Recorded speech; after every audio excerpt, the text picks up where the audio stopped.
Bonjour tout le monde, bonsoir et bienvenue aux Exclus, un podcast de Survivor Québec.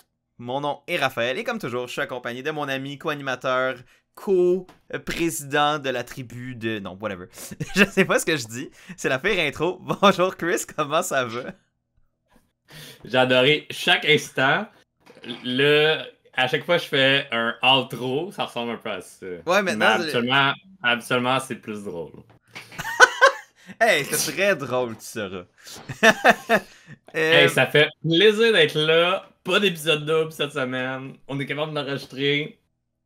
Je passe une bonne main d'applaudissements dans les commentaires pour Chris et Raph. on a réussi à être à notre affaire cette semaine, trouver du temps. On est là. On est Yes. là, quoi. On est là, quoi. On est là. On est là pour une semaine étrange. Oui, une semaine étrange de Survivor Québec, la semaine 5 qui vient de se terminer le jeudi dernier avec un épisode. C'est ça, un épisode, parce que c'était pas un épisode d'élimination, spoiler alert, mais bon, je pense que c'est pas très grave comme spoiler. Oui. Fait que ça a été une semaine très funky, fait que ça va être spécial, même pour nous, je pense, d'en parler de manière assez logique, mais on va trouver Ouais, de c'est quoi. ça. On a décidé d'y aller avec comme les gros moments d'événements importants. Puis après ça, on va mix and match les stratégies ici et là, parce qu'il y a eu énormément de conversations pour remplir le temps d'antenne et nous préparer, j'en doute pas, à l'épisode de dimanche pour la vraie élimination. Yes. Donc,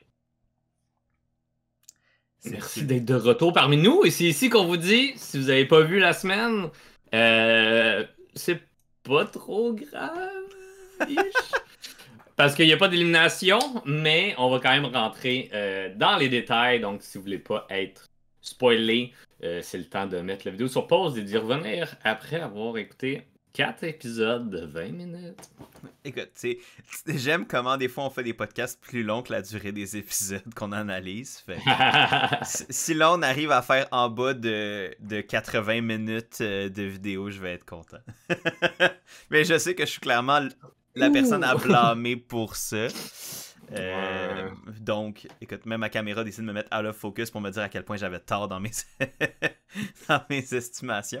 Mais sur cette intro très chaotique, ben lançons-nous dans cette semaine qui l'a été pas mal tout autant, avec un format de semaine qui est très anormal, je dirais, là, pour ce que Survivor Québec nous a habitués à date, où généralement on avait quand même 4 épisodes qui nous mettaient en place, ben 3 épisodes de la semaine qui mettaient à la table l'épisode du jeudi qui était l'élimination. Là, ça a été complètement sans dessus-dessous avec un conseil de tribu mardi, une épreuve de récompense jeudi.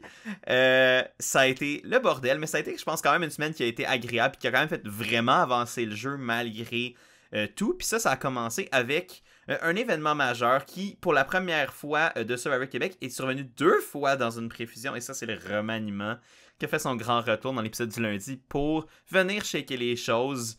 Puis je pense que Yeah. c'était nécessaire à ce moment-là. Là. Ben oui, puis on le savait, tu sais, que ça s'en venait. Fait que son 14 joueurs, 7-7, c'est un beau chiffre pour retourner à 2 équipes. Et donc, on revient à un Malaki 3.0 et un Ugat 3.0 également. Et Ouais. une pige de roche, tout simplement, pour voir qui est avec qui se retrouve un peu dans la bouette et qui se retrouve au-dessus. Puis même ça, ça veut pas dire. Tout le monde a leur propre agenda. Tout le monde fait pas confiance à certaines personnes. Je pense pas que c'est l'unanimité encore partout dans ces 2 tribus-là. Mhm. Mais pour ceux qui veulent avoir un petit rappel, Maleki 3.0, on a Ryan qui a d'ailleurs juste porté du jaune. Oui, Fait qu'à chaque mais fois, son buff, il est juste de plus en plus propre. Euh, donc, on a Ryan, André, Sébastien, Jen, Will, Daniel et Florence. Et du côté de Ugat 3.0, on a Kevin Marilou, on a le... Eric, Sarah, Ash, Elodie et Myriam. Donc, un petit remaniement funky qui Ouais. met, on dirait, du monde plus en danger que d'autres. Mais ça va prendre vraiment les conseils de tribu pour voir où tout ça va aller. Puis justement, on a eu un mardi. Ouais. Mais avant tout ça, on a eu l'épreuve d'immunité, Yes. qui était direct là. Ouais. Mais avant de se lancer dans l'épreuve d'immunité, je vais quand même parler un peu de ce remaniement-là, parce que je le trouve assez intéressant. On a commencé la saison à 22 joueurs, on est rendu maintenant à 14. Donc, on se doute là, qu'il reste plus beaucoup de temps avant la fusion. Puis le fait d'avoir un deuxième remaniement où on était passé de 2 tribus à 3 et là on revient à 2. Mais c'est que là, tu as brassé énormément les cartes. Ça a des avantages et des désavantages. Moi, je le vois plus comme un avantage au sens où ça peut avoir tendance à avoir tellement brassé les cartes puis les relations, tu as tellement été forcé à aller rencontrer de nouveaux gens que ça peut, dans un Survivor Québec qui est encore relativement dans son enfance, là, veux pas après 3 saisons, à date, il y a quand même une certaine volonté souvent de garder sa tribu initiale forte. Et c'est encore un peu le cas malgré tout, mais ça, pas tout le temps. Là, je veux dire, il y a eu des regroupements qui sont faits généralement à cause des remaniements, des trucs comme ça. Puis je pense qu'on va un peu dans la même direction là avec un autre remaniement pour encore brasser la sauce. Mais il y a quand même encore, à certains égards, une certaine teinte de Malaki original versus Ugat original. Puis également, ce que j'ai trouvé intéressant dans ce remaniement-là, c'est qu'ils sont 7 par tribu. Et que dans chacune des tribus, il y a 2 membres de la tribu inverse qui sont là dans un océan de 5 joueurs de l'autre. Fait que d'un côté de Ugat 3.0, t'as Myriam et Eric qui sont des Ugat originaux. Et de l'autre bord, t'as Florence et Ryan qui sont les 2 seuls Malaki originaux dans une mer de Ugat. Mais, puis je pense que c'est l'avantage de ces 2 joueurs-là qui sont dans des positions difficiles de chaque côté quand même, mais il y a tellement eu de temps d'avoir de la bisbée interne au sein des tribus originales que il y a des cracks, il y a des opportunités, puis c'est là où je trouve qu'un remaniement tardif comme ça, pour venir mettre fin un peu à la préfusion, là, on se doute que c'est le dernier remaniement là, avant la fusion, il reste peut-être 1, 2, 3 éliminations gros max avant la fusion. Je dirais entre 2 et 3, là, selon mes estimations, là.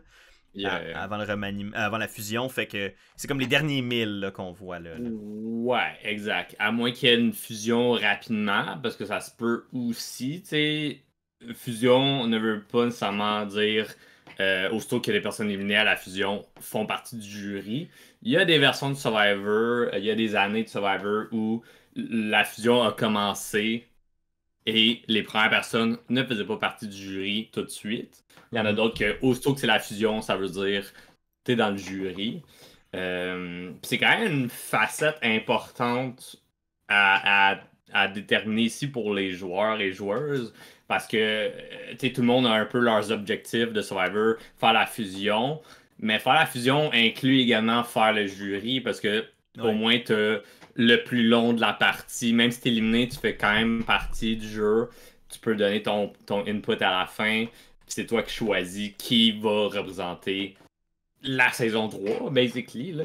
Ouais. Fait que tout ça vaut beaucoup. Puis là, on est ça, dans les derniers 1000 pour se battre, pour aller jusque-là.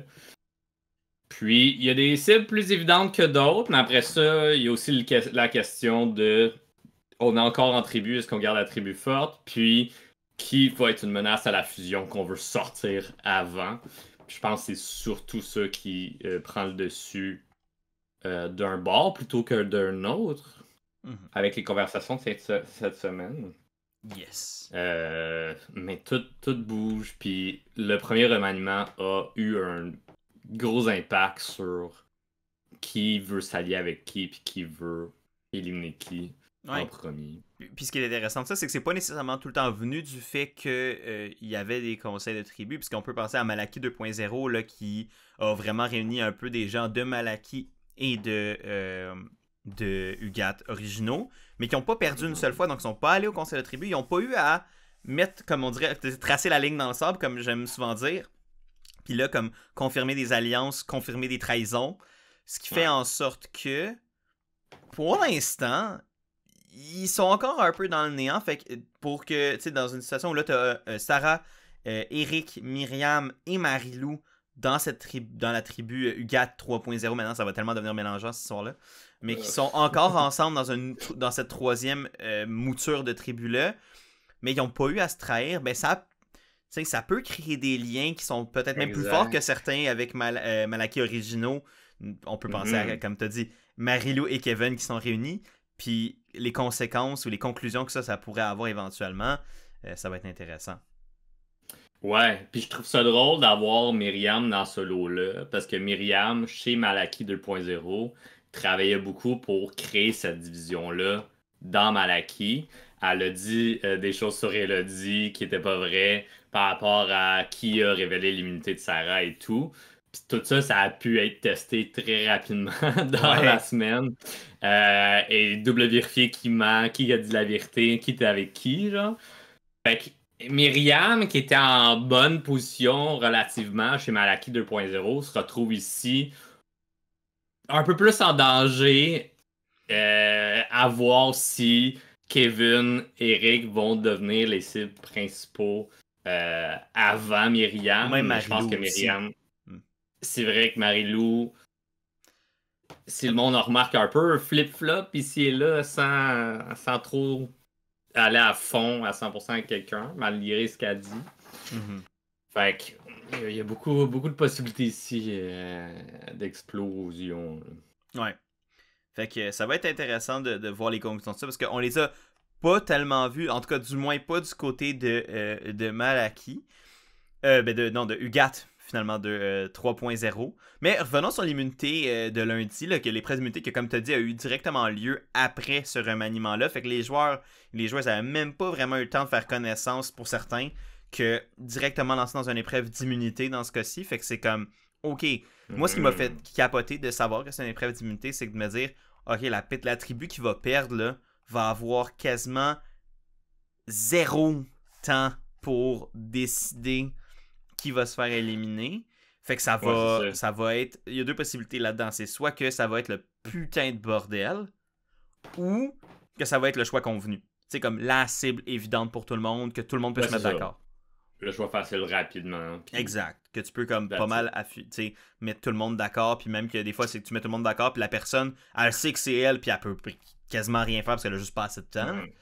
Et première twist, outre le remaniement de cette semaine, c'est que la tribu gagnante assistera au conseil de tribu, comme le jury, comme silencieusement, ils peuvent regarder et juger de ce qui se passe. Donc, ce qui est quand même très intéressant comme petite twist dans le cas où il y avait une élimination. Dans ce cas-ci, puis on pourra y revenir, mais je trouve que cette semaine, il y a eu un petit peu trop de twist à mon goût. Ça a été comme un petit bombardement de twist qui rend le jeu un peu plus difficile stratégiquement pour les joueurs et joueuses. Puis c'est le fun des fois de les mettre à l'épreuve, mais dans ce cas-ci, ça met un petit peu taper ses nerfs au niveau des twists, puis de comme... Il y a du monde qui se mouille, puis ils font des gros moves, puis finalement, ça se de bord, puis il n'y a pas d'élimination, puis c'est comme, bon, je suis un peu niqué, qu'est-ce que je fais? Faut que je fasse du damage control. Là, c'est de tester à quel point ils sont capables de faire du damage control ou pas. Je sais pas. C'est comme... rajouter une couche de difficulté que je pense pas que le jeu a nécessairement besoin. Mais ça, c'est mon opinion personnelle. Non, mais je te rejoins un peu là-dessus, puis on pourra rentrer dans les détails de ces twists-là quand on en discutera. Là. Je vais pas non plus sauter trop à l'avance, mais non, c'est quelque chose en effet que j'ai remarqué aussi, puis que c'est pour la première fois de la saison où là j'ai fait comme ouais. Là, tu sais, parce que j'ai été quand même super positif sur les choix de la saison. Je pense que la grande majorité était super bien pensée, puis en plus donné des bons résultats. Fait que c'est tout le temps les deux affaires. Il y en a une que tu contrôles, puis l'autre que tu contrôles pas. Puis à date, je trouvais qu'on avait trouvé ce juste milieu-là de c'était bien pensé, puis les résultats de ça tombaient bien en plus. Ça aidait le show à avancer. Là, c'est la première semaine où j'ai eu l'impression que ça a freiné un peu le show. Puis c'est dommage parce que je trouvais qu'on était vraiment parti sur une bonne lancée. En tout cas, du moins pour mon opinion personnelle. Puis sans dire que ça freine complètement ça. Là. Je pense que ça serait exagéré et abusé de dire ça. Non, c'est la première fois où j'ai comme fait celle-là, je pense que je l'aurais pas pris. En même temps, ça, c'est un point qu'il faut se rappeler. Il n'y a pas d'île de la rédemption, il n'y a pas d'exil cette année. Ils doivent remplir un certain temps d'antenne avec du contenu. Et ben les twists aident, veut pas, à rajouter du contenu. Fait qu'on n'aura, je pense, jamais la solution parfaite à tout ça. Mais je pense que, tu sais, on a été capable à date de trouver une bonne échange. J'en ai échappé une. C'est pas la fin du monde. Mais, C'est sûr. en tout cas, moi, c'est la première fois que j'ai fait comme, ah, celle-là, je m'en serais passé. Ou, ah, je l'aurais peut-être vu différemment. Mais en même temps, je suis pas là non plus. Puis ça veut pas nécessairement dire que c'est peut-être aussi influencé. Puis là, on reviendra sur cette twist-là en Par le particulier. résultat, là. Ouais. Ça a peut-être été influencé aussi par le résultat. Si ça avait été dans un contexte où le vote était beaucoup plus prévisible puis plate, j'aurais peut-être été beaucoup plus content. Fait que c'est pour ça que je veux pas non plus dire qu'ils l'ont complètement moffé parce qu'il y a peut-être cette. Là, quand je disais, il y a comment tu y réfléchis, puis est-ce que le résultat t'arrange? À date, on avait les deux. Là, je pense que l'idée de la twist, moi, j'ai des défauts sur comment la twist a été faite. La twist du conseil de tribu, puis on va en reparler. Là. Mais le résultat, ça, ils pouvaient pas le contrôler. Fait que ça, à la limite, j'ai moins de frustration envers ça, envers ce que la prod a fait, parce que ça, ils peuvent pas le contrôler, là, que ça a été un gros vote ou non. Par contre, ouais. C'est la première fois où je pense que là, il y a comme eu un petit ah, celle-là, ça a peut-être été moins le fun que ça aurait pu l'être, moins fun que ça a peut-être même été anticipé de leur côté. Puis c'est dommage, mais c'est pas. Pour moi, ça me freine pas non plus à ce point-là. Mais je veux par contre, pour quelque chose qui m'a vraiment excité, puis c'est rare que je suis excité pour les challenges, j'ai adoré le challenge de lundi. D'endurance, j'ai tellement trouvé que c'était un excellent challenge. Autant idée que résultat. Là. Ouais, et j'ai vu des questions, je pense que c'est sur Reddit, le monde il se demandait ah, ça s'est-tu déjà vu à Survivor ou c'est un Québec original? Puis de ce que j'ai compris, ça a déjà été fait dans Survivor Australie. Ça serait la seule version récente, disons, qui l'a fait. Après ça, il y a tellement de il y a tellement de pays qui jouent à Survivor que ça serait tough de faire le tour. Mais au niveau de ce qui est plus populaire, Survivor Australie aurait été les premiers à le faire. Puis c'est une belle épreuve d'endurance et de résilience mentale et physique. Puis ça a été tout un moment pour la tribu d'Ougat 3.0 ici. Pour réexpliquer l'épreuve, ou si vous ne l'avez pas vu, là, basically, tu as les 7 blocs, un par membre, qui sont suspendus après une corde et enchaînés ensemble. Donc, ils sont tous reliés. Et c'est basically de tenir avec une corde le poids de ce bloc-là et d'être la tribu que tu as au moins une personne encore en vie. Mais l'affaire, c'est que si quelqu'un lâche parce qu'il est plus capable, ça rajoute du poids aux autres. Et du poids qui est pas super stable parce que vu que c'est connecté par chaîne, ça tire plus vers le milieu ou les côtés, dépendamment qui débarque. Puis il y a eu des belles stratégies des deux côtés, mais surtout du niveau du GAT. En tout cas, vocalement, on les a plus entendus au niveau de leur stratégie. Puis ça a été vraiment, vraiment serré. Ouais. J'ai rarement comme autant été. Puis c'était. Tu sais, en plus, à ce moment-là, on savait pas qu'est-ce qui allait arriver avec le conseil de tribu. Fait que. À ce moment-là, on savait pas que ça allait pas être une élimination. On se pensait que ça allait être un vrai conseil. Fait que tu te dis, ok, là, les deux tribus. En plus, avec certains, c'est des gens qui se connaissaient à peine. Se sont battus. C'était vraiment, vraiment tu sais, je parle pas souvent des épreuves, mais je pense que c'est une de mes préférées, voire peut-être ma préférée de Survivor Québec à date, incluant presque celle où j'ai participé. Tu sais, il y a l'attachement émotionnel, moi, avec celle que j'ai pu faire. Fait que c'est sûr que c'est difficile de gager, de comparer. Mais je pense que si je me sors un peu de ça, c'est une des meilleures qu'on a eues à date, vraiment, à Survivor Québec, là, définitivement. Ouais. Puis la vibe qu'on avait, tu sais, on avait un Ougat qui rushait un peu plus. Elodie qui a fait un coup de chaleur, qui a dû débarquer. Après ça, les autres filles, ça n'a pas pris de temps parce qu'il y avait de plus en plus de poids au milieu. Déjà, leur stratégie, il y avait les personnes plus fortes vers l'extérieur, les personnes moins fortes physiquement dans le milieu. Puis même là, c'est relatif. Là. Ouais. Mais leur grosse stratégie, ça a été de, si vous êtes pour lâchez pas d'un coup, prenez le temps de déposer la corde, puis d'avertir, comme ça, il n'y a pas un coup qui se donne et ça relâche pas rapidement. Mais on s'est retrouvé rapidement à un 3 contre 7, si je me trompe pas. Là, je sais pas exactement, là, mais c'était quasiment ça, là, ouais. Ouais. Basically, du côté du GAT, on avait Kevin, Eric, Sarah et Ash. Donc, c'était du 4 contre 7. Oui, Parce c'est que ça. les 3 autres ont quand même lâché rapidement. Puis du côté de Malaki, ça chantait des chansons de Kanjo, ça dansait un peu, ça riait et tout.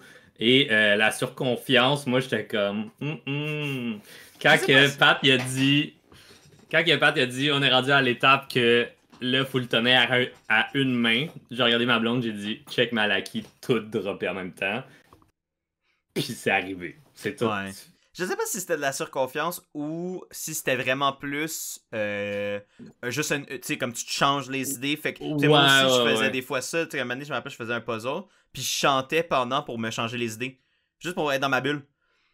Fait que, tu sais, comme pour pas sentir le stress, pas sentir la. Tu sais, dans leur Ouais. cas, c'était plus la douleur physique. Fait que je veux pas leur faire un procès d'intention en disant que c'est de la surconfiance. Puis c'est pas Non, ça que c'est je sûr fais non que plus, mais. vu de l'autre équipe, je pense Oui, de l'autre c'est équipe, comme par contre, c'est ça peut cerner fatigant. comme ça. Ouais, ouais. Définitivement. Ça les a primés à rester encore plus longtemps, Ouais. UGAT, là, je pense. Là.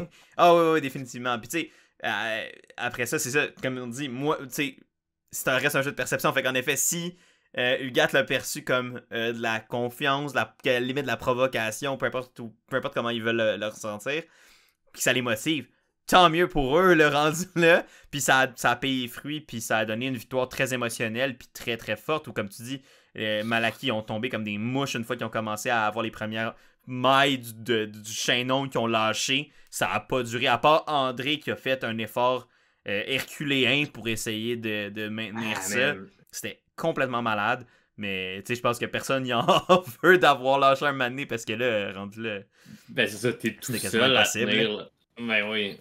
Puis l'autre bord, il était deux, je pense, rendu à ce point-là. Ouais, il restait Euh, Eric puis Ash à la fin. H, ouais.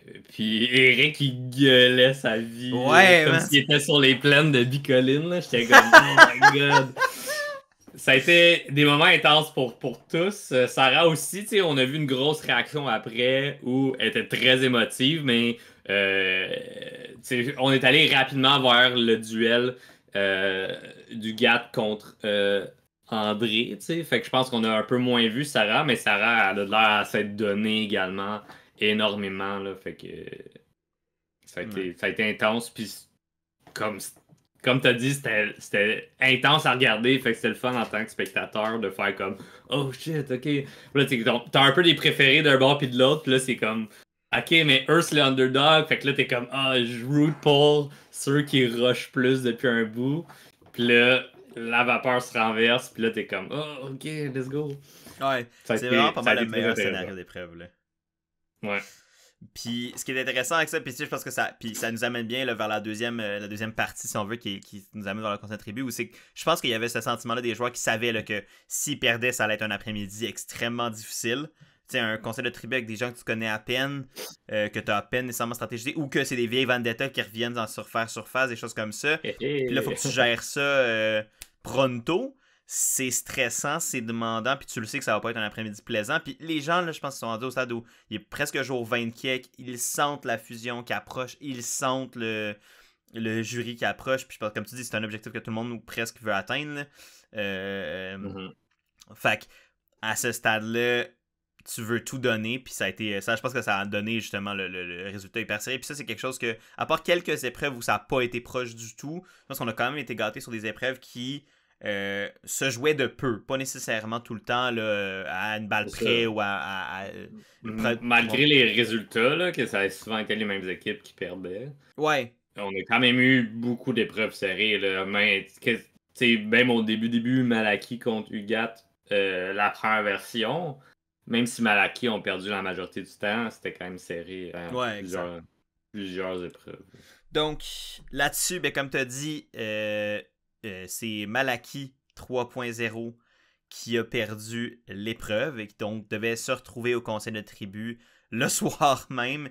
Et on a vu le bordel immédiatement commencer au camp dès leur retour là, pour commencer à voir qu'est-ce qu'il allait faire ce soir-là. Ben oui, certainement. Tu l'as déjà dit, tu sais, il y avait deux Malaki originaux et 5 Ugat. Mais après ça, t'as Jen et Will, qui sont des anciens alliés, qui se retrouvent dans ce deuxième remaniement-là. T'as Jen, qui a été en alliance, ben, qui était quand même rendu proche de Daniel et Sébastien chez Sapa, où c'était une tribu qui se tenait plus fort. T'as Will, qui était proche de Flo, plus ou moins, mais il a quand même vécu des trucs, puis a se revirer contre Luke pour garder Will.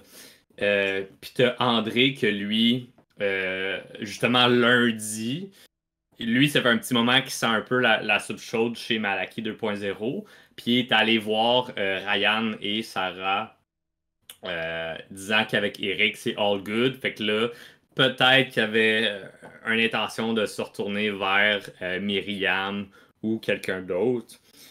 Donc, tu sais, André commençait déjà à essayer de travailler sur tous les fronts puis de pas laisser du monde sans discussion avec lui-même. Fait qu'on a tout ce beau melting pot-là. T'as même aussi Ryan et Florence qui étaient quand même proches du côté de Malaki original. Aussi. Qui sont... Parce que tu sais, ça mettons, ça avait été deux Malaki qui saillissaient la face ou qui avaient des frictions. Ils auraient pu ne pas se tenir puis se garrocher au loup. Mais là, t'avais Florence puis Ryan qui se tenaient aussi solides versus peu importe ce qui allait se passer. Fait que je voulais juste rajouter ça en plus de ce que tu disais. Vas-y. Yeah. Fait que ce beau melting pot-là nous a amené vers des discussions rapidement. Des discussions l'idée par nul autre que Sébastien.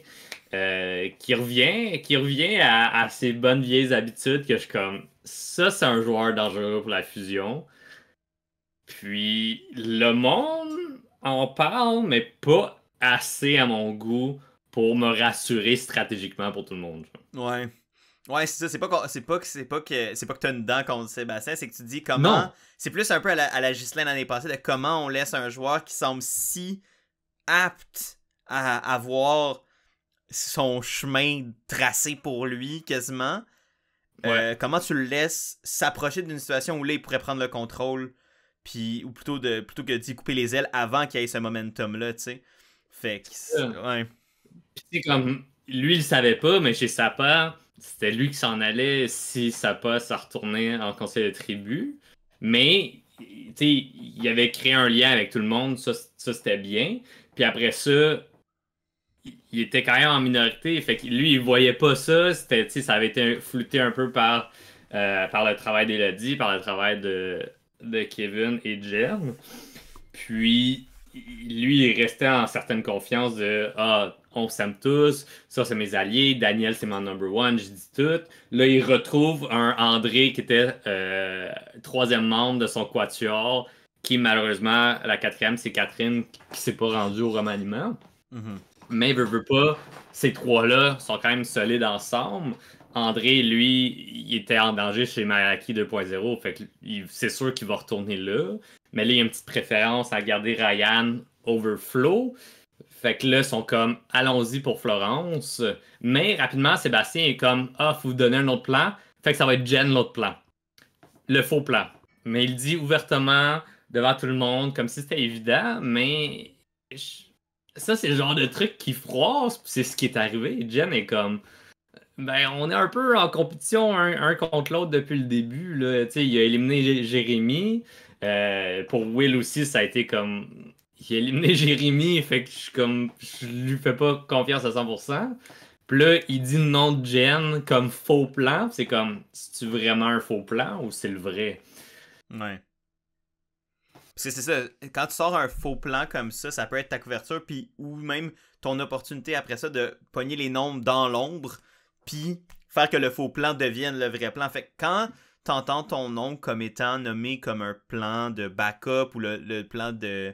À moins que tu sois comme Luc puis tu sois capable de rester cool comme un concombre, comme, pour traduire l'expression, c'est tough, là. Tu essaies de trouver une manière d'enlever ton nom de la bouche des gens, tu essaies de t'assurer que ce soit pas toi.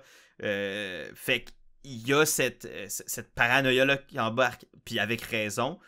Puis ça peut mener à des contre-attaques, et c'est un peu ce qu'on a vu, où là, ça a été William puis Geneviève qui sont allés vers Florence puis Ryan en disant comme est-ce qu'on fait de quoi? Je me rappelle pas si c'est exactement ça l'ordre À peu près, là, je pense. Mais, tu sais, il y a clairement une contre-attaque qui s'est formée pour essayer de... pour essayer de... Un, protéger Jen, mais aussi protéger Florence. T'sais, on avait dit Will qui avait quand Ouais. même travaillé avec Florence, fait qu'il y avait quand même un lien qui se créait là. Puis comme tu dis, est-ce que pour William, ça vaut plus la peine d'être au sommet d'un 4 avec Jen qui est sa number one, puis Florence puis Ryan qui vont lui en devoir une, ou tu vas dans le bas d'un 4 ou d'un 5. Finalement, tu t'éliminerais peut-être réellement Florence, mais après ça, est-ce que tu es tant bien positionné dans ce groupe-là?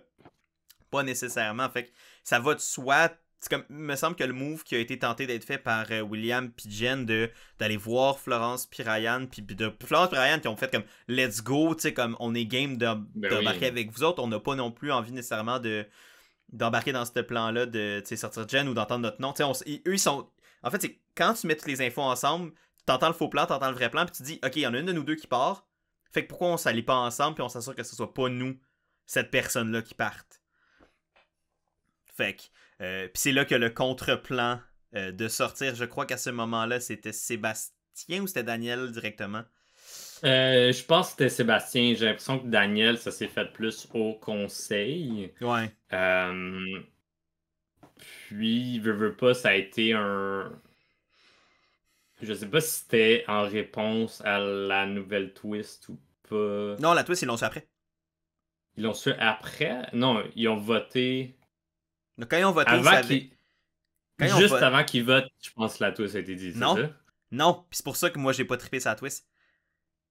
Il me semble qu'ils l'ont su. C'était comme la personne, les personnes qui ont des votes dans l'urne ne vont pas être. La personne qui a le plus de votes dans l'urne ne va pas être éliminée. C'est que toutes les personnes qui vont recevoir leur nom vont être envoyées, vont être revotées. Fait que non, ils n'ont pas c'est voté avant qu'ils lisent les votes. C'est avant qu'ils lisent les votes. Fait qu'ils ont voté en. Ok, c'est ça. Puis je pense que l'affaire qu'ils ont eu peur, moi, c'est que je me suis dit, c'est que là, ils ont senti de l'hésitation à savoir est-ce que Seb c'est le bon move parce que s'il élimine Seb, est-ce qu'ils vont être capables de gagner des épreuves? Tu sais, toute la question de est-ce qu'on va être capable de rester fort dans les épreuves? Est-ce qu'on est capable de également éliminer quelqu'un? Est-ce qu'il embarquerait si c'est lui qu'on élimine versus si c'est elle qu'on élimine? Puis je pense que pour Daniel, elle avait un peu moins d'attache avec Jen puis avec William versus Seb qui, autant dangereux que peut être, c'est aussi sa force. Il y a des attaches. Puis il amène. Physiquement, il en amène. Quoique Daniel en amène aussi. Fait que l'argument est un peu tronqué. Là, mais bref, je pense que c'était plus une question pour moi de pas nécessairement qui est plus fort dans les épreuves, nécessairement que plus qui. Avec qui on a encore l'impression qu'il y aurait une porte ouverte ou qui est-ce qu'on peut s'assurer que les quatre on s'entende sur ce nom-là puis qu'il n'y a personne que ça ferait peur de mettre ce nom-là. Puis je pense que Daniel a peut-être moins d'attache avec, admettons, une Florence puis un Ryan que Seb en avait peut-être, même si Seb les a pas rencontrés non plus. Je sais pas. Je sais pas. Pour moi, Sébastien, ça aurait été très clair d'être la cible numéro 1 parce que tu sais, disons, dans le cas où Daniel serait parti, t'as quand même une majorité 4-2. Ouais. Ouais, parce qu'il tombe 6. 4-2. Mais t'as pas quelqu'un qui a une tête forte comme Sébastien en minorité qui va essayer de bouger les choses. Je pense que Daniel est beaucoup plus. Elle a beaucoup plus un jeu straight, beaucoup plus un jeu de loyauté. Fait que de garder Sébastien in the mix puis de revirer ça contre Daniel, je trouve que c'est plus dangereux parce que tu peux t'attendre à une plus grosse contre-attaque. Parce que Sébastien, justement, il a fait plus de liens avec les gens, il est capable de manipuler certaines conversations, certaines portions du jeu. C'est tout à son honneur, là. Mais selon moi, c'est une plus grande menace. Fait que mais c'est peut-être parce que gagner des épreuves ou pas, je pense que Daniel ou Sébastien, ils ont bien performé les deux dans les épreuves. Là. Ça dépend juste de l'épreuve, puis c'est tout. Ouais, non, mais ça, je suis complètement d'accord. Le point, moi, qui me fait questionner, puis c'est un peu ce que tu as dit, c'est par rapport au fait que la contre-attaque va être pire. Justement, donc, si tu as peur que ton plan foire, puis que contre-attaque il y a, t'es peut-être mieux de tirer une shot sur la personne qui va faire moins mal s'il y a contre-attaque. Parce que, tu sais, à ce moment-là, là, je vais vraiment avec la mentalité de, ils savent pas que la personne va revenir au camp. Fait que Ouais. tu te dis, c'est peut-être plus... Si tu veux t'assurer que les gens aient pas peur de faire ce gros move-là, tu y vas sur l'adjudant et pas le général. Tu vois ce Ouais. que je veux dire? Je dis pas que c'est la Ouais. bonne stratégie. Parce que je suis d'accord que avec ce que tu dis, que de garder un joueur dangereux comme Seb dans la game, un joueur qui va pas avoir peur de brasser la soupe, puis de faire des coups pour rechanger les choses, c'est vrai que c'est beaucoup plus probablement dangereux à garder sur une île après un blindside. Par contre, si les gens ont peur de faire ce move-là, ben là, ton plan a des risques de foirer. Puis là, Hmm. tu peux encore plus être dans le map parce que ton plan a foiré. Puis en plus, les deux personnes que tu aurais voulu éliminer sont encore là. Fait que de prendre un nom qui est peut-être moins épeurant pour rétaliation, pour même si c'est pas le meilleur move sur la carte sur l'échiquier, mais c'est comme un move qui t'avance quand même sans te qui te permet d'avancer quand même un petit peu, même si c'est moins loin que l'autre. Je me dis, Ouais. c'est peut-être ça la motivation, mais je sais pas. Puis je veux, dans le sens que je veux le savoir de leur bouche quand ils nous le diront un jour, mais Ben oui, certainement. si et quand ils nous le diront, moi j'aime ça spéculer, mais je me dis c'est peut-être ça qui a drivé le move. J'ai peut-être tort. Possiblement. Puis tu sais, il y a aussi du damage control-ish à faire, là, parce que si ton plan réussit, t'as une personne qui est partie, t'as menti à du monde, puis c'est comme comment qu'on peut gérer ça après. Puis Mhm. peut-être que Jen et Will, justement, à cause qu'ils étaient plus proches de Sébastien, ça va être plus simple de lui en jaser, de comme, hey, on a sorti Daniel pour telle raison, puis no offense, là, mais on est Ouais, down de continuer à travailler ensemble. Tu sais, il y a tout le temps le après, qu'est-ce que tu fais, tu sais. exact. Mais c'est ça, je me dis peut-être un joueur qui peut être prêt à brasser la soupe peut être aussi le genre de. Je sais pas à quel point Sébastien est rancunier ou pas, mais peut être. Ben là on a une meilleure idée. On l'a vu, là, il était comme, hey, bravo, Ben, hein, c'est ça. bravo! Ben, c'est ça. Là maintenant on le Un sait, mais peu à ce butthurt, là, moment-là, tu mais- sais, comme avant le vote, tu te dis, ah, peut-être que c'est le genre de joueur que, admettons qu'il se retrouve dans le bas, puis là il se rend compte qu'il doit repivoter. Peut-être qu'il serait Ouais, peut-être plus ouais. ouvert à jouer avec nous que une Daniel qui semble, comme tu dis, être plus dans la loyauté, une game un peu plus straight, qui va peut-être. Mais peut-être que Daniel serait très capable également de se retourner sur une scène. Puis... Fait que c'est tellement des calculs que tu fais sur une base de pas grand-chose, encore moins Ben, pour c'est nous que ça. pour eux en tant que joueurs, parce qu'eux, ils vivent avec. Nous, on les regarde 20 minutes à la TV. Mais il y a tellement de facteurs que tu peux pas calculer Yeah, vraiment. yeah. Fait que notre podcast, il sert à rien, au fond. C'est une manière de voir les choses, mais j'aime On dire sait qu'on rien, au fond. on sait rien, mais on pousse la réflexion. Ah oui. Ah oui.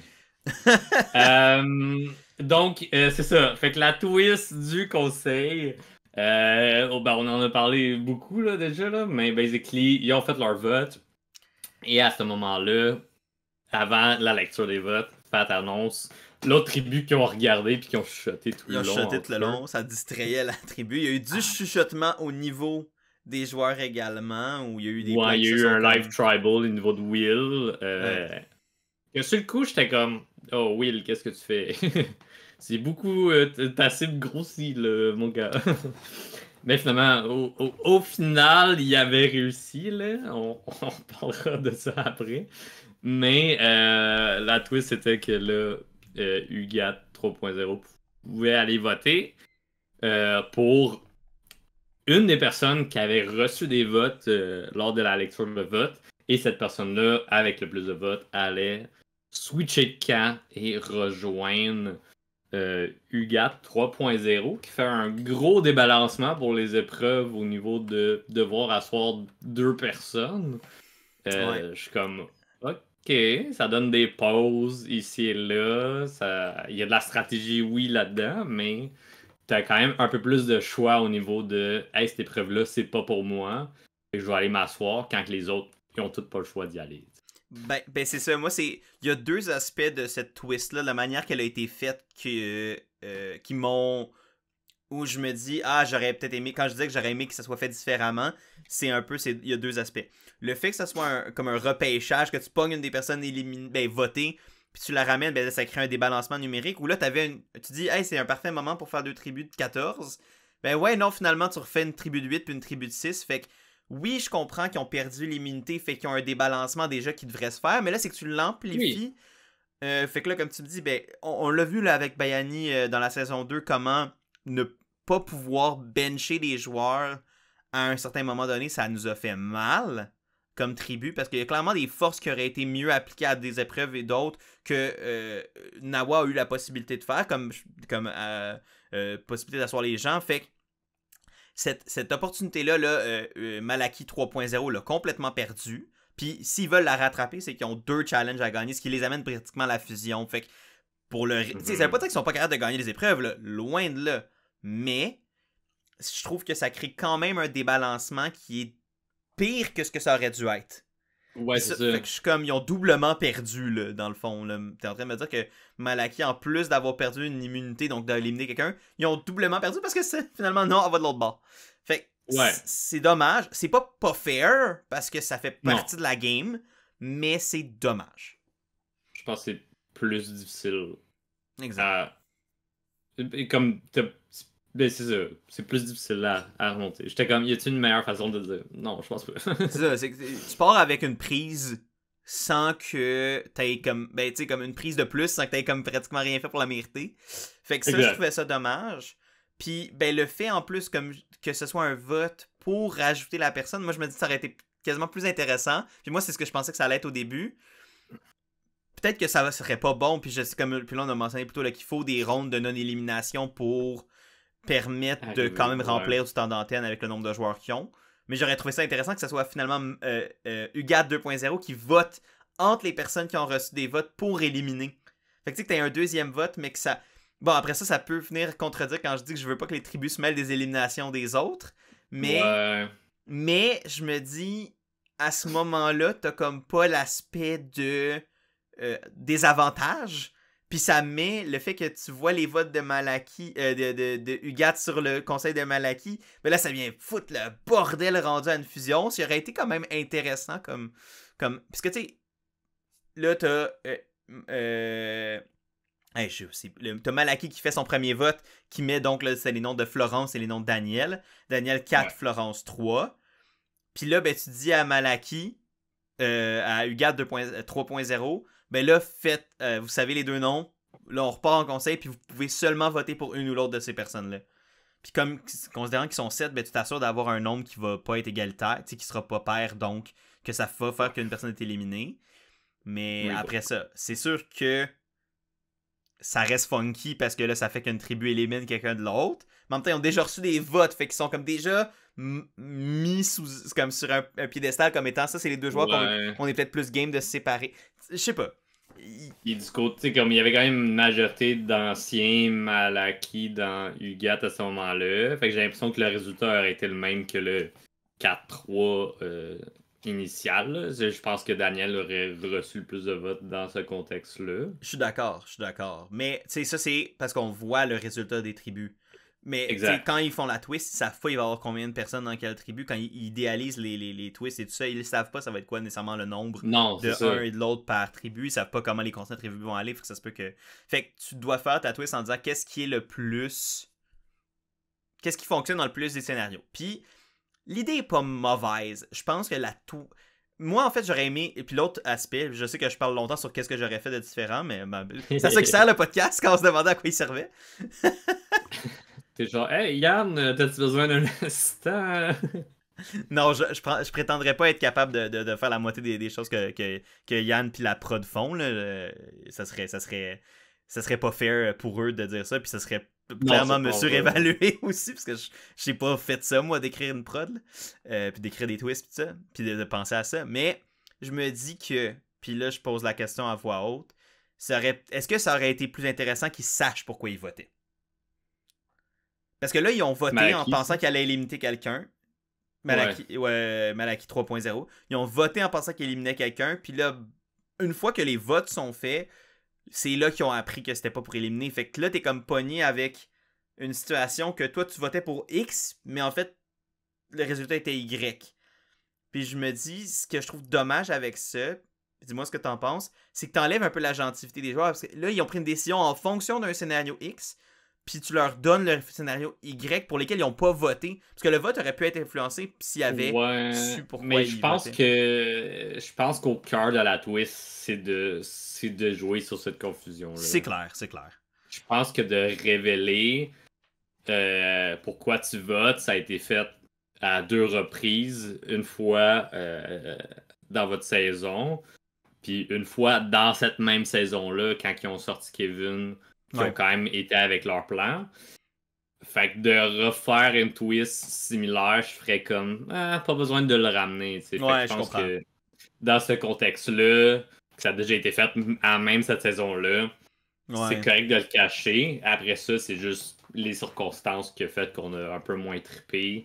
Puis un peu le débalancement ici de ce qui est à venir. C'est sûr que là, on sait que dimanche, ça va être des épreuves individuelles par tribu. Fait que rendu là, le nombre fait juste en sorte que UGAT ont plus de gens à attendre qu'ils sortent pour être safe. Fait que, I guess que le débalancement, ça va, mais en même temps, il va y avoir quand même des éliminations ici. Fait que ça va revenir à 5-7, puis c'est ça. Puis clairement, puis ça c'est le contre-argument que je fais à mon propre point que j'amenais, c'est peut-être influencé beaucoup mon ressenti, puis celui qu'on a pu voir sur Internet dans les derniers jours par rapport à cette twist-là aussi sur le résultat, parce qu'on venait de voir un blindside se faire sur le groupe qui pour l'instant était quand même en majorité, qui a été annulé par cette twist-là. Puis je pense qu'il y a une partie de cette frustration-là ou de cette déception-là face à la twist qui vient que ça a enlevé un coup qui aurait pu être assez intéressant pour la suite de l'évolution de la saison, autant pré-fusion que post-fusion. Puis moi, ma crainte avec ça, c'est que ça décourage les joueurs de faire des coups. Parce que tu dis, est-ce que ça vaut la peine d'essayer de faire un blindside qui va avoir des répercussions, mais que ça pourrait m'exploser dans la face parce qu'il y a eu une twist que je pouvais pas m'attendre, tu sais. Ma crainte avec ça, puis ma crainte avec les twists en général, à Survivor Québec, Survivor US, Australie, c'est est-ce que ça va décourager les joueurs de jouer?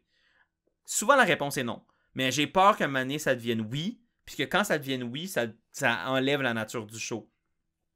Ouais, on va retourner à une saison plus vieux jeu où on reste fort en alliance jusqu'à la fin, puis ce qui est ironique, parce que tout ce qui est fait à date est pour un peu éviter ça, c'est pour amener des joueurs à se rencontrer, pour amener les joueurs à interagir entre eux, pour amener les tribus à se décoloriser plus tu arrives à la fusion, pour permettre un renouveau.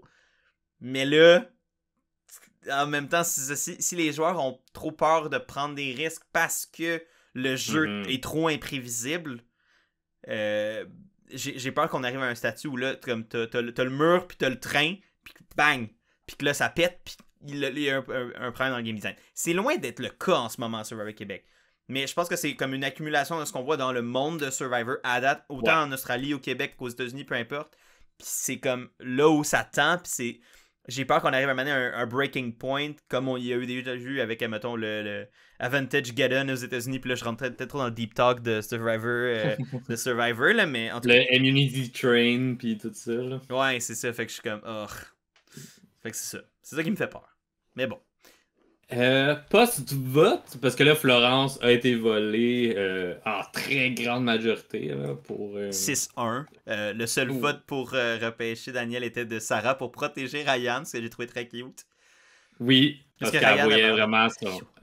Il n'y avait pas un good time, là. Yo, il avait l'air de mourir dans l'intérieur, le pauvre gars. J'ai regardé ça, j'étais comme, lui, là, son fun. Yeah. C'est drôle, parce qu'après ça, on a vu, tu sais, comme on les a vus qui a voté. Puis Myriam qui dit... Je vote pour toi dans le but d'éliminer l'équateur de Florence. Fait que je suis comme, oh, ok, interesting. Tu la portes à ton bord pour l'enlever toi-même du jeu, ce que je trouve intéressant. Ben, je pense que c'était surtout, en fait, c'est que si elle enlevait Daniel, la majorité des 4 contre le 3 restait. Ben, en fait, ça aurait été même 4 contre 2. Tandis que là, en enlevant Florence, ben c'est que là, t'as Jen, t'as Will et t'as Ryan qui sont 3 contre 3 contre André, Seb et Daniel. Puis vu que ces 3-là sont tellement tight, tu te dis qui est-ce qui va briser en premier? Probablement l'autre 3. Ben c'est ça. Fait que Myriam a une rapidité d'analyse du jeu incroyable. Fait que, définitivement. du pourquoi c'est une cible. Oui. Parce que le monde commence à s'en rendre compte.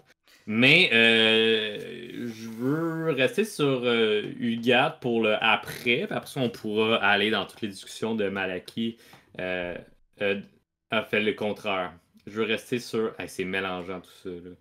Ouais, Je veux rester sur Malaki 3.0. Ils devraient donner des nouveaux noms aux tribus quand ils font des remaniements. Parce que là, ça. Parce que c'est ça qu'ils font aux États-Unis. C'est qu'ils donnent des nouveaux noms aux tribus. Fait que ça permet de. Quand il y a des remaniements comme ça, fait que ça permet d'un peu plus. Ou du moins quand ils font des remaniements comme de 2 à 3. Ouais, parce que là, c'est vraiment mélangeant. Bon, je veux qu'on reste sur les discussions pour clore toute cette discussion-là, puis après ça, aller sur l'autre équipe, donc qui a Kevin Marilou et tout ce beef-là.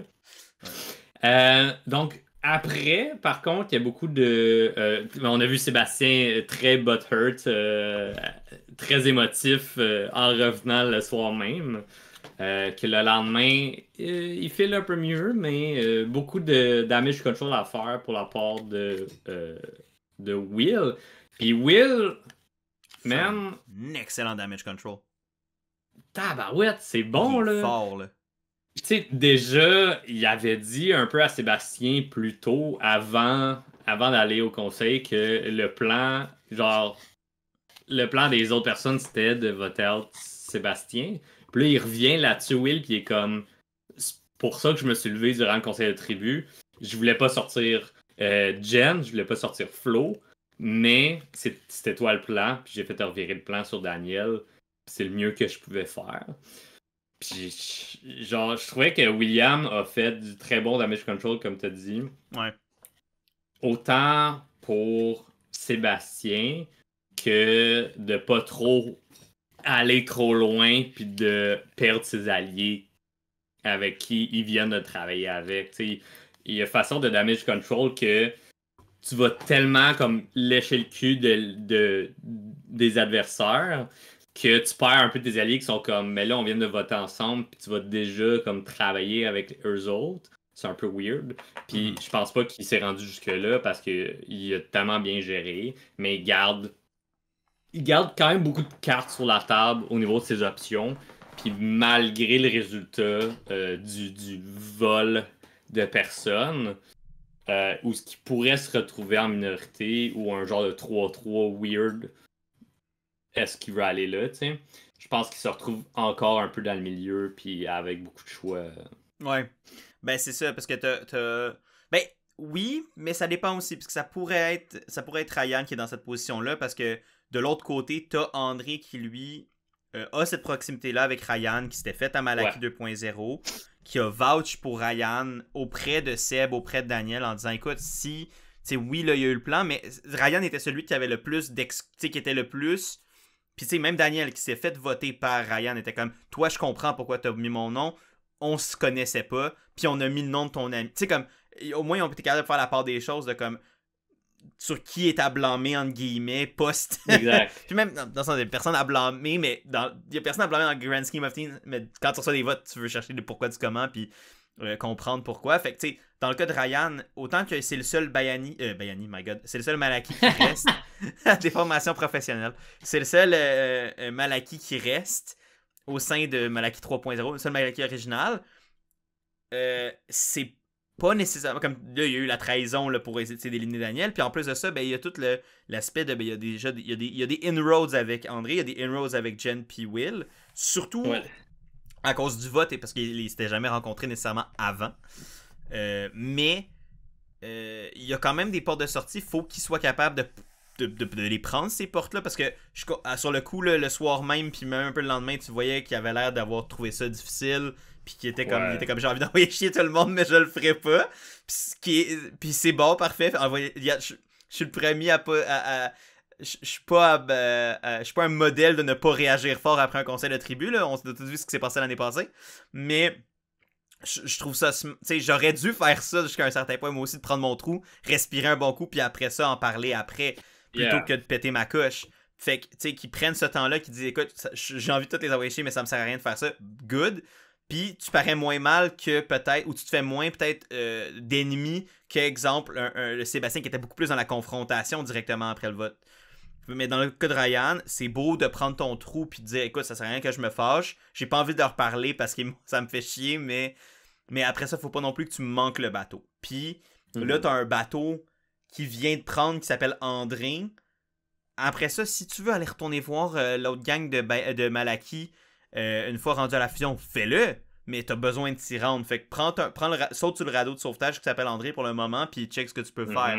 Puis ça semble être fait. Tu vois un André qui pitch beaucoup pour garder Ryan. T'as vu Ryan et Sébastien qui ont commencé à faire des inroads ensemble, de commencer à avoir des conversations pour peut-être travailler ensemble. Puis... Mais Ryan, il m'a surpris. Il a posé une question à Sébastien, puis j'étais comme... Damn, ça le met on the spot tout de suite. Il a dit... Pourquoi vous êtes venu me chercher pour m'intégrer à votre alliance? Genre, pour essayer de comprendre le move, mais aussi les faire dire de l'information qui pourrait être plus facile à décerner si c'est un mensonge ou pas. Puis ça, j'ai trouvé que c'était vraiment intéressant. Ouais, parce que super bonne question. t'es déjà dans le bottom, t'as un peu rien à perdre ici. C'est comme, j'ai même pas eu besoin de venir vous voir. Pourquoi vous venez me chercher pour m'intégrer à votre alliance? Mm-hmm. Puis voilà, props à Ryan pour cette question qui m'a vraiment surpris. J'ai fait comme, oh, interesting. Ouais, non, mais je pense que Ryan est un meilleur joueur que ce qu'on a pu peut-être voir jusqu'à date. Tu sais, je pense qu'il s'en sortait bien, mais on l'a jamais vu être tant celui qui dirigeait le bateau. Sans dire que là, il dirige, il est dans une des positions les plus difficiles qu'il pourrait être, mais il y a quand même un côté alerte dans le jeu que je trouve qui est super intéressant. Faut juste qu'il... Tu sais, ma seule crainte par rapport à ça, c'est que ça le... C'est qu'en étant comme quand il pose ces genres de questions-là, autant que je trouve que c'est brillant qu'il le fasse, autant ma crainte, si je joue le propre avocat du diable, c'est que ça soit interprété ou perçu comme une réticence ou une méfiance qui, là, lui ferme la porte. Parce que la question est très légitime à poser. Par contre, si c'est perçu comme un refus de la méfiance... ben, eux, ils ont des options. Là. Ils vont aller voir William, ils vont aller voir Jen, puis ils vont te sortir toi. Là. Fait que jusqu'à un certain point, sans dire que t'es comme oui, sauvez-moi, faut que tu sois quand même avenant sur comme ok, ben oui, let's go, on le fait. Puis je pense qu'il l'a fait. Fait que c'est pour ça que je dis, at the end of the day, je pense que ça a été un bon moment pour Ryan. Je pense qu'il peut s'en sortir grâce à ça. Il pourrait également être victime là, au prochain conseil de tribu de Malaki 3.0. Tout dépendant si. William travaille fort pour garder Jen, puis que ça fait un bout de chemin dans la tête de Seb, Daniel et André, c'est possible que ce soit Ryan qui parte quand même à la fin de tout ça. Puis en plus, ce qu'on n'a pas mentionné, mais c'est que Will a son immunité cachée qu'il pourrait utiliser pour protéger Geneviève puis s'assurer d'un départ de Ryan. Fait que Ryan n'est pas safe du tout malgré ça. Fait que moi, ce que je me serais attendu, c'est qu'il fasse un 3-3. Tu sais, que Ryan, William et Jen restent ensemble, que Will fasse comme, écoute, on va se tenir, j'ai quelque chose pour nous protéger, on a juste à savoir pour qui il vote, j'utilise mon immunité sur cette personne-là, on vote les trois ensemble, puis peu importe, même s'ils splitent leur vote, c'est un 3-2-1, on est assuré de gagner du moment qu'on... en fait, même ce serait quasiment plus Matt qui split leur vote, forcer le 3-2-1. Mais bon, là, ça devient compliqué. Mais je pense qu'ils sont quand même dans une position où ça peut être possible. Parce que en ce moment, post-volage de Florence, on a des cibles qui se dessinent sur Ryan ou Jen. Mais en même temps, c'est aussi pour Sébastien avec qui il veut travailler moving forward. Parce que là, malgré qu'il est rival avec Jen depuis le début, genre, il l'adore full, puis il est comme, j'aimerais ça travailler avec elle. Mais après ça, pour garder André veut full travailler avec Ryan. Fait que qui que je garde, qui que j'élimine, c'est basically la question pour Sébastien. Puis Will se retrouve à avoir beaucoup d'informations parce que il est du côté de Jen. Ryan, il a travaillé avec, fait qu'il peut avoir de l'information de lui. Puis il a tellement fait du bon damage control que Sébastien a un peu regagné confiance en Will et lui donne aussi de l'information. Il y a quand même beaucoup de choses qui s'en vont vers William. Fait qu'il peut être dans une position où il choisit encore 100% qui s'en va. Puis s'il n'est pas capable de pousser les votes pour éviter de jouer son immunité, ben il joue son immunité sur la personne qu'il veut protéger, puis l'autre personne s'en va, puis il se retrouve avec un certain contrôle. Fait que je trouve que le travail de William auprès de Sébastien va vraiment pay off à leur prochain conseil. Ouais, mais après ça, mais je pense que ça va pay off pour William, dans le sens que je le sens pas en Oui, danger oui, tant oui. que ça. Est-ce que ça va pay off pour les deux personnes qui avaient voté avec lui? C'est là où je pense que je sais. Dans le Je sens sais que pas. il aurait pu se tenir les trois ensemble, puis c'est encore possible qu'il le fasse, mais j'ai plus l'impression Oui. que pour l'instant, ça tend vers qu'il va se rejoindre à André, à Daniel et puis essayer de protéger Jen peut-être, mais de quand même, ça va être. C'est dans le sens que les trois qui ont voté ensemble pour éliminer Daniel, pour l'instant, ne semblent pas se tenir les trois ensemble. Pas impossible que ça le fasse. Mais, puis on a vu plus tard dans la semaine, dans l'épisode du jeudi, puis je me sens pas mal d'en parler, parce que je pense qu'après ça, on va beaucoup plus se transposer du côté de Hugat 3.0, mais il y a eu une conversation là, sur qui avait les immunités cachées du côté de Hugat, justement, par les joueurs de Malaki. Et dans cette conversation-là, on a vu Daniel s'échapper puis dire que elle sait de source sûre que c'est Elodie qui a l'immunité de Sapa. Puis là, c'était toute tandis que la rumeur qui courait était que ça serait Kevin. Ouais.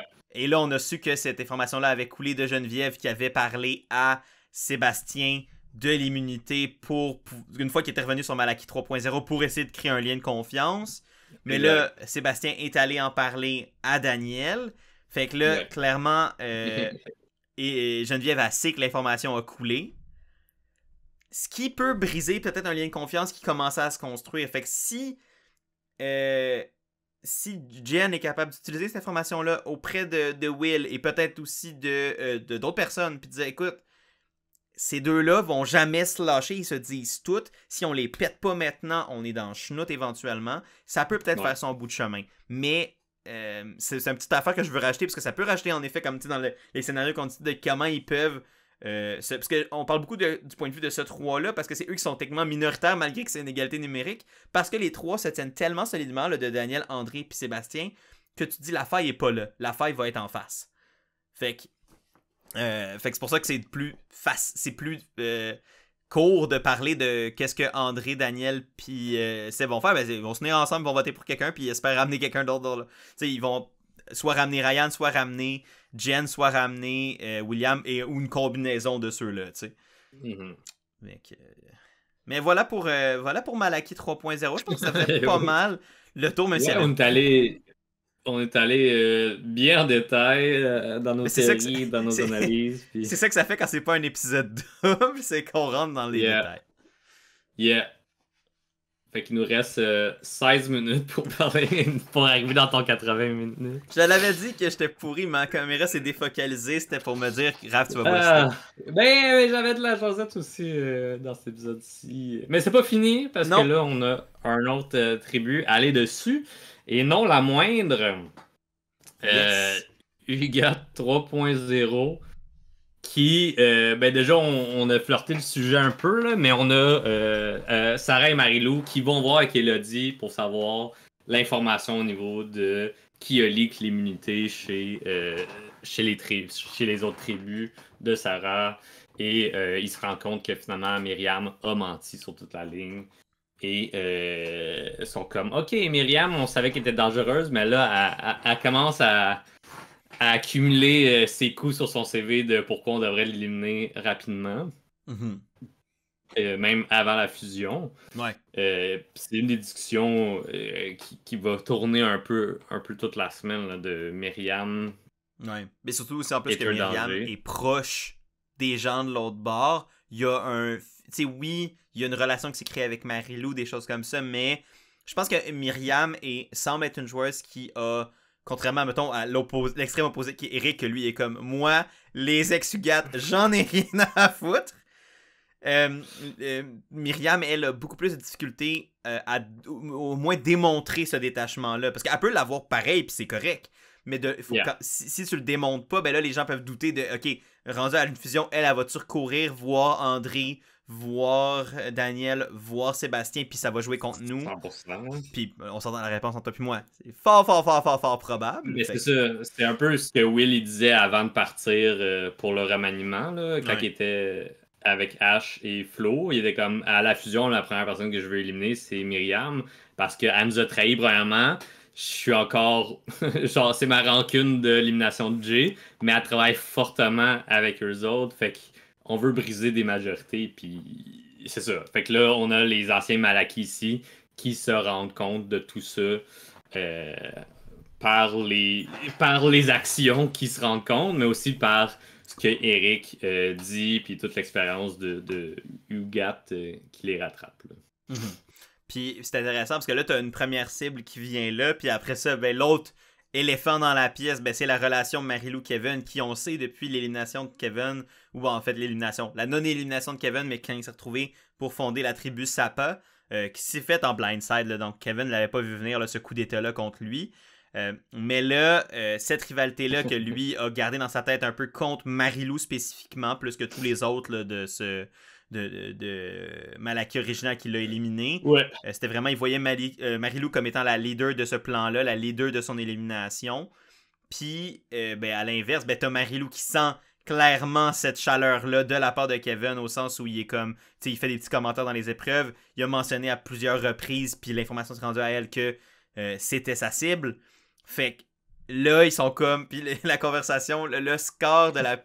le score de la conversation la plus weird possible. Que les deux, ils se bullshit et les deux le savent. Et c'est très, très, très comique à regarder. Ou t'as les confesses des deux qui sont comme. Ouais, non. Bah. Fait que là, il y a cette guerre-là entre les deux, puis leurs adjudants, ou de côté de Marilou, ben t'as Sarah qui est probablement, c'est ça qui est sa number one, puis qui est avec elle là-dedans. Du côté de Kevin, ben t'as Elodie qui est également super proche, puis qui, tu sais, je pense que clairement du côté de Elodie, je sens une plus grande ouverture à l'idée de laisser partir Kevin si c'est pour améliorer son jeu. Tandis que je sais pas du côté de Marilou et Sarah si c'est le cas. Donc, ce qui veut dire que j'ai l'impression vraiment que Marilou a un appui beaucoup plus solide que Kevin. Autant à la base que même là maintenant dans ce sein de ce UGA 3.0 là. Fait que si cette guerre-là se dessine, ça peut changer, mais je m'attends à une victoire de Marilou pour le moment avec la manière dont les relations sont faites. En plus du fait qu'elle est arrivée dans cette tribu-là avec Eric et Myriam en plus. Parce que Kevin puis a tenté toute la semaine, là, basically, de rebâtir certains liens avec ses anciens comparses de Malaki originaux pour faire comme hey, genre t'es-tu avec moi, t'es pas avec moi, qu'est-ce qu'on fait, tu sais?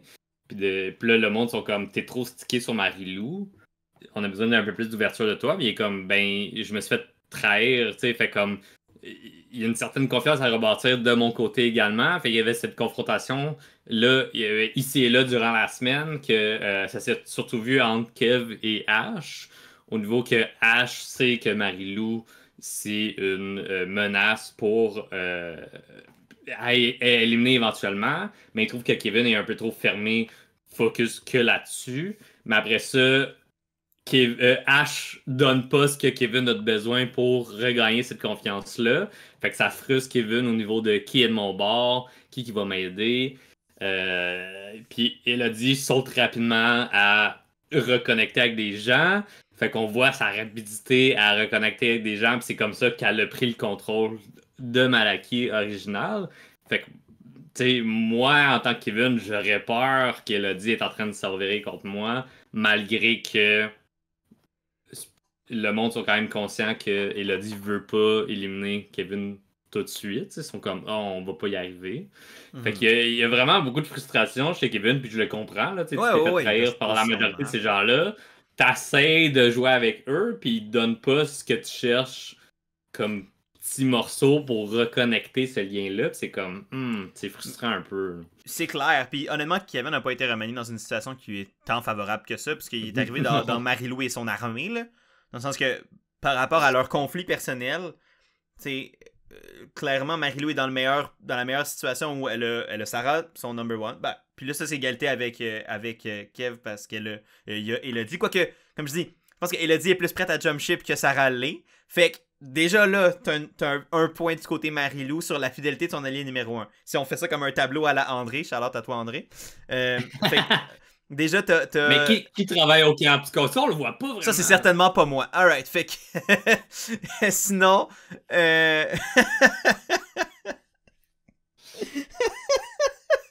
Un autre talent, André. On t'aime, André. Puis, ensuite de ça... Ben, en fait, c'est quasiment plus moi qui se moquais de moi-même à la fin de la journée. Là, mais... Fait que déjà là, t'as Marie-Lou qui a un point là-dessus. En plus, ben, Marie-Lou est arrivée avec Eric et Myriam comme joueurs et joueuses avec qui elle était quand même proche du côté dans Malaki 2.0. Fait que déjà des joueurs et des joueuses qui... Elle a eu le temps, là, elle, de dire Kevin est dangereux, Kevin est dangereux, Kevin est dangereux. Fait que il y a comme déjà un CV un peu contre lui. Un cas contre lui qui a été monté. Puis après ça, ben là, t'as Ashley puis Florence qui est comme le troisième élément de tout ça. Où, comme tu as dit, il y a une relation qui a essayé de se reconstruire du côté de Ash et de Kevin. Puis, ben, Kevin ne sent pas cette réciprocité du niveau de Ash. Ash puis Florence qui poussent pour Myriam plus que Marie-Lou. Puis c'est là où je suis comme... Je suis d'accord que Kevin est dans une position difficile. Je pense qu'il s'aide pas, par contre. En étant tellement stické sur Marie-Lou. Et je comprends pourquoi il l'est. Sincèrement, c'est sûr que quand t'as quelqu'un... Mais des fois, tu sais, si... Dans le contexte actuel, j'ai vraiment l'impression, puis c'est peut-être pas facile à voir, là, fait que j'ai de la misère à dire « Oh mon Dieu, il a foiré », mais tu sais, j'ai l'impression que pour lui, il y a tellement une opportunité que les gens seraient prêts à regarder Myriam avant lui s'il était capable de lâcher le morceau, du moins temporairement. Tu prends ton trou, tu fais confiance, puis c'est sûr que ça y a brûlé de faire confiance, fait que c'est difficile, genre, je veux vraiment mettre l'accent là-dessus, parce que je sais que pour Kevin, c'est pas une situation qui est facile niveau de confiance. Mais, en étant tellement stické sur le conflit Marie-Lou et lui, que lui-même a envenimé, là, que ça va y faire sa perte, parce qu'il se montre pas flexible, puis le monde revoit en Kevin à Malaki, à Ugat 3.0, le Kevin de Malaki 1.0 qui voulait mener le vote, puis qui a mené à ce coup d'état-là. Fait que si on avait beaucoup plus vu un Kevin de Sapa qui est capable de se dire, écoute, ce vote-là, faut que je fasse confiance, je lâche les mains du volant, puis on advienne que pourra. Je pense honnêtement que ça serait probablement son avantage, parce que j'ai l'impression que t'as beaucoup plus de gens qui seraient game de mettre le nom de Myriam avant de mettre le sien, même si il y a la guerre entre lui et Marie-Lou. Je pense que pour les deux, ils savent que tant que les deux sont encore dans le jeu, les gens les regardent un peu moins parce que ils sont trop poignés à se regarder entre eux anyway.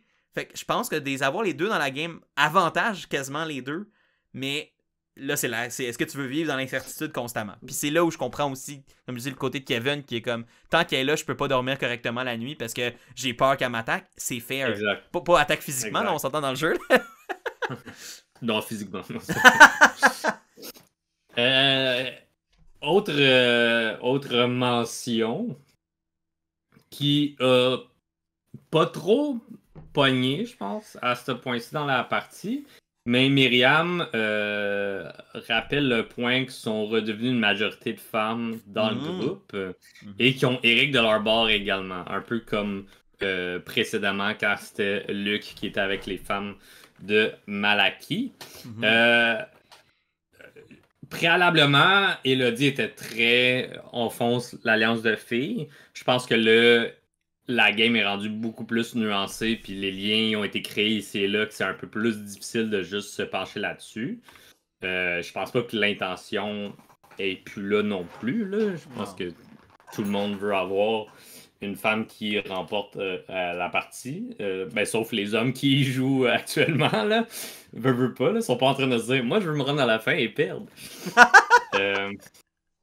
Non, mais ouais, il y a ce plan-là qui a été relancé par Myriam. J'ai pas senti autant de gens qui étaient full down et qui poussaient full pour ça. Ils ont juste fait comme « Ah oui, c'est vrai, il y a cette option-là. » Ben moi, je le vois comme un peu le même truc qu'on avait vu à Malaki 1.0 où éventuellement, Elodie se disait « Moi, il va falloir que je lâche Kevin. » Moi, je l'ai vu comme ça peut peut-être un peu mettre la table pour ça, où Elodie, son objectif à elle, c'est quand même que de gagner, évidemment. Puis après ça, oui, que ce soit une femme qui gagne si c'est pas elle. Ouais. Fait qu'éventuellement, elle se dit de se rallier dans un groupe de filles va nécessiter qu'elle laisse partir Kevin éventuellement. Ouais. Puis est-ce que là, c'est pas le moment? C'est là que, tu sais, ça aide de pouvoir ça en temps et lieu. Puis, parlant d'Elodie, il y a également un autre storyline qui l'a impliqué indirectement. Et c'est Sarah qui, en ayant certains doutes par rapport à l'immunité, quand même, tu sais, voulait valider des trucs, est allée fouiller dans le sac d'Elodie et a trouvé son immunité cachée dans ses bas parce qu'en disant, ben là, moi, je fais la même affaire. Donc, Sarah qui fouille dans les sacs continue d'être un élément stratégique qui, pour l'instant, fonctionne pour sa game au sens où ça lui donne de l'information et ça se retourne pas contre elle pour le moment. Ça va peut-être le faire éventuellement parce que ça reste une stratégie, je trouve, qui est dangereuse parce que c'est pas tout le monde qui va apprécier ça. Puis les autres voient que tu le fais. Là, les autres commencent à être au courant que Sarah a fouillé dans les sacs. Fait que oui, mais en même temps, elle a transmis l'information à Marie-Lou, qui a été transmise à Ash et Flo. Fait que, est-ce que fouiller dans le sac est plus... Ben, considérant qu'elle l'a dit à la personne Flo, qui a l'immunité... ben, c'est ça. Puis considérant qu'elle l'a dit à Flo, qui a également fouillé dans des sacs, fait que clairement, c'est pas une stratégie qui la froisse éthiquement ou moralement. Non, c'est ça. Puis c'était honnêtement le bon move d'aller les voir puis de leur dire, écoute, nous, on est transparent avec vous, on vous donne l'information qu'on a. Eux, ils vous l'ont pas donné. Elodie a l'immunité cachée ou Kevin a l'immunité cachée. Eux, ils pensent que c'est Elodie qui la garde pour Kevin, mais que c'est l'immunité de Kevin. Mais il y a quand même cette gestion de cette information-là de l'immunité d'Elodie qui a ramené un peu plus là, Ash et Flo à aller dans l'armée de Marie-Lou et compagnie. Là, c'est pas juste Marie-Lou qui mène tout ça, là, on s'entend, tout le monde joue leur rôle, mais ce qui augmente un peu le poids de tout le monde contre Kevin. C'est... Puis quand Kevin est comme « Ah, il faudrait peut-être que cette immunité-là soit jouée sur moi », puis t'as juste... Elodie qui est comme « C'est mon immunité, pas notre immunité », mais elle dit en confesse, puis j'étais comme « Ouais, Kevin, il est dans marde. » Kevin est dans marde. Un petit peu. Un petit peu beaucoup, je veux dire, mais moi, je serais pas surpris que ce soit lui qui parte dimanche du côté de Hugat. Ouais. J'y souhaite pas parce que je l'aime, mais... Pour ma part, il me reste pas mal juste Eric ou ce qui tourne autour d'Eric que j'aimerais discuter. Donc, Eric qui se retrouve encore dans une weird position, veut pas, là. Eric a honnêtement un des parcours les plus weird de Survivor Québec à date et j'adore tout de ça. Ouais, il est comme on the outs, mais ça se concrétise jamais qu'il se fasse sortir, là. Ouais. Je veux pas, à cause du remaniement, il a pas été au premier remaniement, il a pas été en conseil, là. Mais bon, fait que là, lui puis Myriam s'étaient chicanés. Là, ils ont scellé un peu ils enterrent cette hache de guerre-là temporairement. Les deux sont conscientes que ils vont vouloir s'éliminer, mais ils sont comme hey, pour survivre à cette étape-ci jusqu'à la fusion, est-ce qu'on se lâche un petit peu? Puis ils sont comme ah, totalement, on fait plus ça. Fait que ça, j'y crois quand même, surtout avec leur discussion de fin de semaine qui était jeudi, si je ne m'abuse. Ouais. Que Eric fait du travail que je ne m'attendais pas de lui avec ce qu'on avait vu précédemment dans la saison. Il fait du bon travail pour garder du monde dans le cercle de l'information. Dans ce cas-ci, Myriam, il est comme je vais lui donner de l'info, comme ça, elle va me truster. On va avoir les nombres de notre bord, puis on va pouvoir choisir qui part pour notre avantage, mais aussi pour son avantage à lui. Et ensuite, rendu à la fusion, il pourra se débarrasser de Myriam sans problème, parce qu'il va avoir travaillé pour ça également. Myriam, elle est comme ah, personne ne va s'attendre à notre alliance. Fait qu'il y a ça aussi qui est nice. Est-ce que finalement, ils vont travailler ensemble et ils vont pas s'éliminer à la fusion? Peut-être.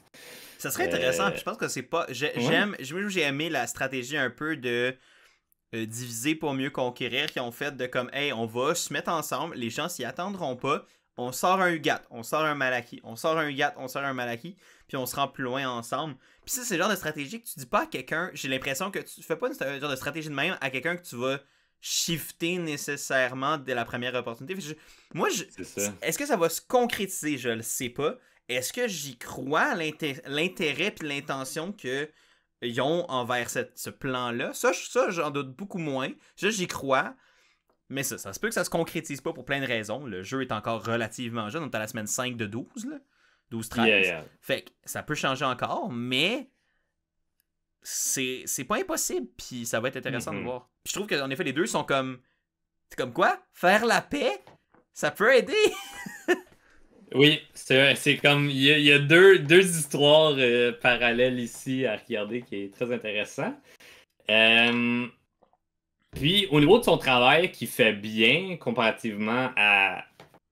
Je disais pas qu'il travaillait mal en début de saison, mais on le voyait un peu moins présent dans ce genre de discussion-là. Il va voir auprès de Ash et Flo, qui sait que ça fait un bout qui était plus dans la mêlée de Malaki, de voir eux, ils se penchent de quel bord. Fait que, tu sais, il essaie de travailler ici et là pour avoir le plus d'informations possible, puis être au courant comparativement à avant, où ce qui était pas du tout au courant. On lui disait un peu de la sauce, puis il finissait par voter pour Mylène toute seule quand il y a 20 autres joueurs qui votent pour d'autres gens, puis t'es comme, bon. Ouais. Mais je pense que c'est que au final, j'ai l'impression qu'il faisait toujours un peu ça, d'aller parler au monde puis de s'inclure dans les conversations. Par contre, c'est dans la manière dont il fait que là, je pense qu'il s'est vraiment amélioré, où il créait de la paranoïa, il disait « Hey, j'ai entendu ton nom ici », puis il le faisait d'une manière qui, au final, ramenait ça contre lui. Là, il le fait d'une manière où, je pense qu'il est encore actif dans le jeu. Je pense que c'est pas qu'il était inactif dans le jeu, il était juste mal. Ouais. Là, il est beaucoup mieux. Puis on voit là, que clairement le nom d'Eric sort plus comme une cible potentielle du côté de UGAT 3.0. Moi, je pense que Eric va se rendre à la fusion à moins d'une catastrophe. Puis pour lui, là, je parle. Puis, puis tu sais, comme quoi tu peux apprendre de tes erreurs puis changer les choses, mais il faut que tu le fasses. Puis il l'a fait, puis ça a l'avantage pour le moment. Fait que tant mieux. Là. Puis là, en plus, il y a de la situation autour de l'épreuve de récompense de cette semaine où les deux tribus ont reçu du courrier en disant il va avoir une immunité cachée dans l'épreuve. Bonne chance.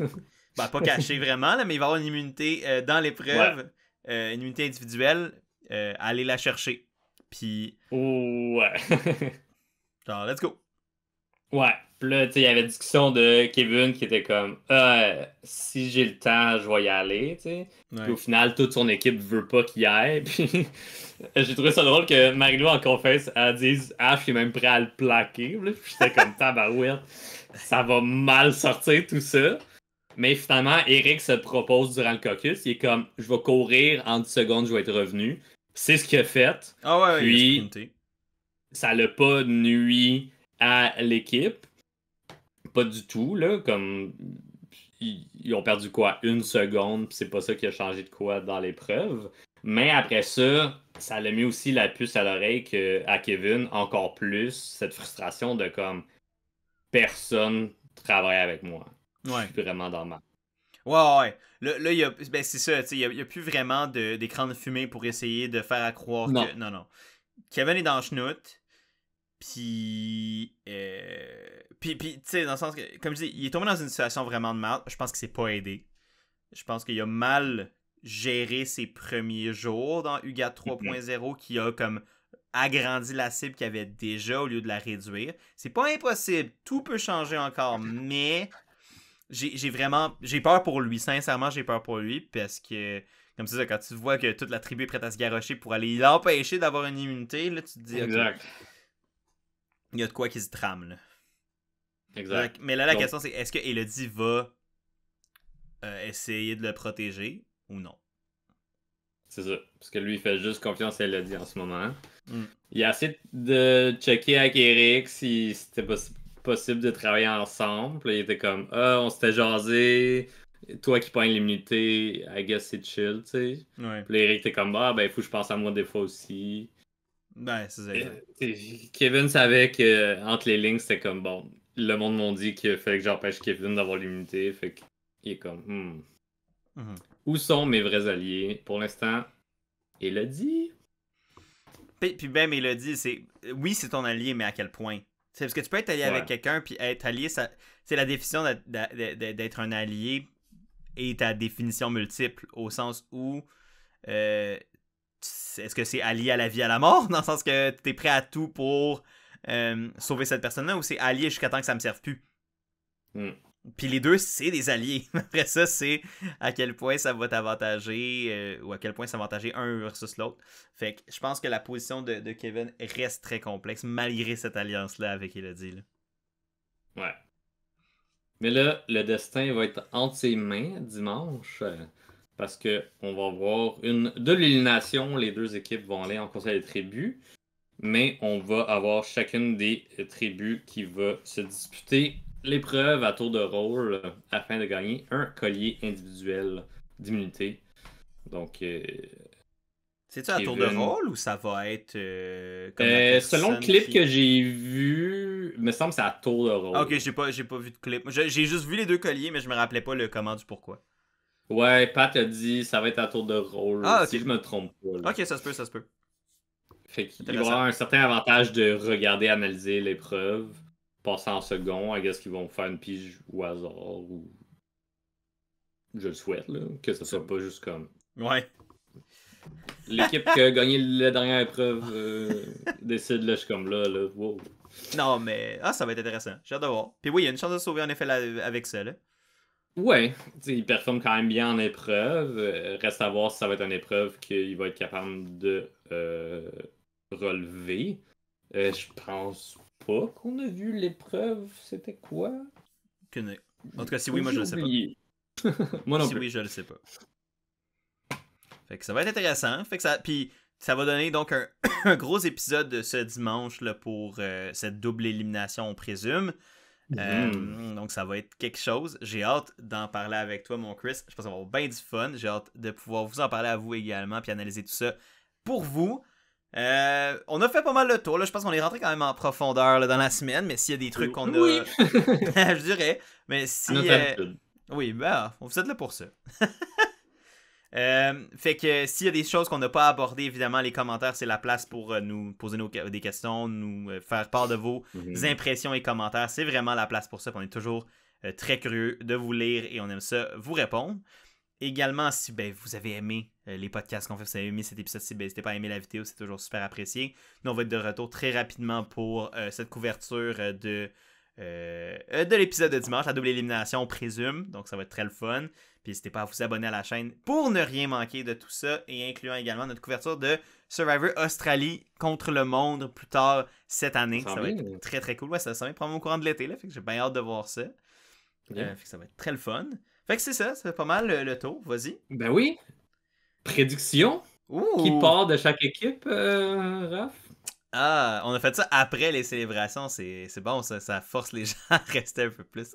Non, mais je veux dire du côté de UGAT 3.0, je veux dire Kevin, je pense que malheureusement le glas a sonné, au sens où, autant que c'est pas ça que je souhaite, parce que je l'apprécie full Kevin, je pense que c'est un personnage intéressant, puis mais là je pense qu'il est dans une situation qui est vraiment trop complexe, puis il y a quand même des excellents compétiteurs, compétitrices dans sa tribu pour l'immunité, fait que ça va être tough, en maudit pour lui.